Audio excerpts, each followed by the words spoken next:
সেই 3D art gallery, যেটার অবস্থান আমাদের চট্টগ্রামে। এই জায়গাটা নিয়ে গতকাল আমি কিছু ছবি পোস্ট করার পর আপনারা প্রায় একদিনেই আমার পোস্টে 2 মিলিয়ন প্লাস রিচ করেছেন। তাই ভাবলাম এখানকার লোকেশন থেকে শুরু করে সম্পূর্ণ ডিটেলস আপনাদের সাথে শেয়ার না করলেই নয়। তাহলে চলুন শুরু থেকে বলি। জায়গাটির নাম হলো 3D আর্ট গ্যালারি, আর যেটার এক্সাক্ট লোকেশন আমি ভিডিও শুরুতে খুব সুন্দরভাবে বুঝিয়ে বলছি। আমাদের চট্টগ্রামের দামপাড়া শিল্পকলা একাডেমি চেনে না এমন মানুষ হয়তো খুবই কম। সোজাসুজি ভাবে বলতে গেলে শিল্পকলা একাডেমির পাশের বিল্ডিং এই হলো 3D আর্ট গ্যালারি। আর আরো সোজাভাবে বোঝানোর জন্য আপনাদেরকে আমি চা গাইসটা দেখিয়ে দিলাম। শিল্পকলার অপোজিটে যেটার অবস্থান, সেটার সামনে দাঁড়িয়ে সোজাসুজি তাকালেই দেখতে পাবেন 3D আর্ট গ্যালারি। এইবার বলছি এখানে প্রবেশ করতে হলে এন্ট্রি ফি কত টাকা এবং কতক্ষণ সময় নিয়ে ঘুরতে পারবেন। জনপ্রতি একজন 100 টাকা দিয়ে টিকিট কাটলে 1 ঘন্টা ঘোরার সময় পাবেন। আর আপনাদের সাথে যদি কোনো ছোট বাচ্চা শিশু থাকে 1 থেকে 3 বছরের মধ্যে, তাদের জন্য এন্ট্রি একদম ফ্রি।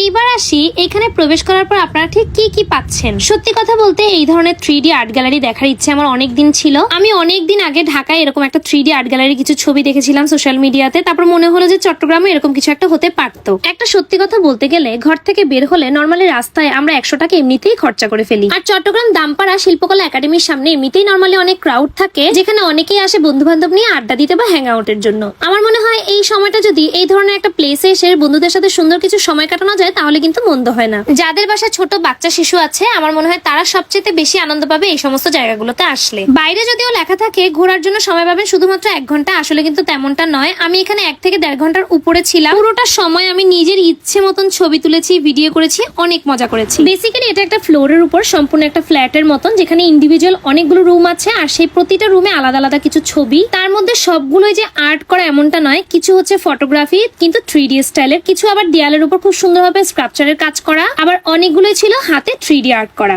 সত্যি কথা বলতে ছবিগুলো পোস্ট করার পর আমি নিজেই বুঝতে পারিনি আপনারা এতটা পছন্দ করবেন জায়গাটা। আপনারা আমাকে অনেকে অনেক ধরনের প্রশ্ন করেছেন, আমার মনে হয় সকল প্রশ্নের উত্তর আপনারা একসাথে পেয়ে গেছেন। আমি সম্পূর্ণ ভিডিওতে অনেক সুন্দরভাবে গুছিয়ে বলার চেষ্টা করেছি যেন আপনারা স্টেপ বাই স্টেপ প্রতিটা জিনিস বুঝতে পারেন। ও আচ্ছা, এত কিছুর মধ্যে আমি ওপেনিং টাইমটা বলতেই ভুলে গেছি। সকাল 10টা থেকে একদম রাত 8টা পর্যন্ত আপনারা এটা খোলা পাবেন এবং সপ্তাহে 7 দিনই। দেখুন ছবিতে অনেক জিনিস দেখতে অনেক রকম মনে হলেও সামনে থেকে আপনি সেটাকে কিভাবে ফুটিয়ে তুলতে পারছেন সেটা সম্পূর্ণ আপনার উপর। আর এই প্রতিটা ভিডিওর পিছনে যে ভিডিওগ্রাফার বা আমার এই সুন্দর ছবিগুলোর পিছনে যে ছিল সে আসলে অনেক বেশি অভিজ্ঞ। আমার একটা ছোট বোন, ও অনেক ভালো ছবি তোলে। কোনো প্রফেশনাল ফটোগ্রাফার না হলেও সে অনেক ভালো ফ্রেমিং জানে, এটাই হচ্ছে সবচাইতে বড় কথা। আর আপনারা যারা ভিডিও দেখছেন দয়া করে ভিডিওটা পুরোটা দেখবেন। ভিডিও পুরো না দেখে লোকেশন থেকে শুরু করে আরো অনেক ধরনের কোয়েশ্চেন করেন, যা কিনা আমি ভিডিওতে আগেই বলে দিয়েছি। এতটুকু ভিডিওতে ঠিক যতটুকু সম্ভব আমি অনেকটাই আপনাদের কাছে তুলে ধরার চেষ্টা করেছি। আশা করি আপনাদের ভালো লাগবে, আপনারা জায়গাটা থেকে খুব রিসেন্টলি ঘুরে আসবেন। এইবার বলি 3D আর্ট গ্যালারি এর নিচতলায় অঙ্কন একাডেমির অবস্থান, যেখানে আমার স্যারের ড্রয়িং স্কুল। যদিও আমি যখন স্যারের কাছে ড্রয়িং শিখতাম তখন এটার অবস্থান এখানে ছিল না,